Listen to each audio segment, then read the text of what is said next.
antara niat dan akhir hikmah dua saudara. Hikayat. Dikisahkan dua orang bersaudara yang seorang abid ahli ibadah dan yang lain fasik, gemar berbuat dosa. Suatu ketika si abid berangan-angan untuk melihat iblis. Tak lama kemudian iblis benar-benar menampakkan diri kepadanya.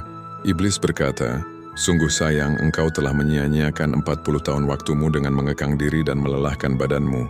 Usiamu yang tersisa pun kurang lebih sama dengan yang telah berlalu. Lebih baik engkau pergunakan sisa umurmu untuk bersenang-senang mengikuti keinginan nafsumu." Si abid lalu berpikir dalam hatinya, "Aku akan turun menemui saudaraku di bawah untuk menemaninya makan, minum, dan bersenang-senang selama 20 tahun. Setelah itu aku akan bertobat dan kembali beribadah kepada Allah selama 20 tahun sisa umurku." Maka ia pun beranjak turun dengan niat demikian. Sementara itu saudaranya si fasik baru saja tersadar dari mabuknya.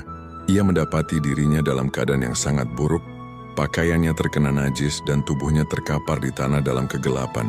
Maka berkatalah ia dalam hatinya, "Aku telah menghabiskan umurku dalam perbuatan maksiat, sedangkan saudaraku menikmati ketaatan kepada Allah dan bermunajat kepadanya. Kelak, ia akan masuk surga berkat ketaatannya, sedangkan aku akan masuk neraka karena perbuatan maksiat yang telah kulakukan." Kemudian, ia bertekad untuk bertobat dan berniat untuk melakukan kebaikan serta beribadah kepada Allah. Maka ia pun naik menuju tempat saudaranya untuk beribadah bersama. Si fasik naik dengan niat ibadah, sedangkan si abid turun dengan niat maksiat.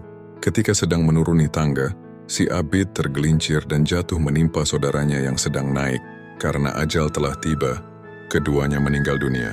Kelak pada hari kiamat si abid dibangkitkan dalam keadaan berniat untuk melakukan maksiat, sedangkan si fasik dibangkitkan dalam keadaan berniat untuk melakukan perbuatan taat.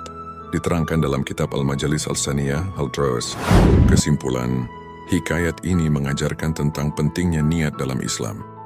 Meskipun kedua bersaudara meninggal dunia dalam keadaan yang tragis, akhirat mereka ditentukan oleh niat terakhir mereka. Si abid yang menghabiskan hidupnya dalam ibadah, namun di akhir hayatnya berniat melakukan maksiat, dibangkitkan dengan niat tersebut. Sebaliknya si fasik yang penuh dosa, namun di saat terakhir hidupnya memiliki niat tulus untuk bertobat dan beribadah, dibangkitkan dengan niat baiknya itu.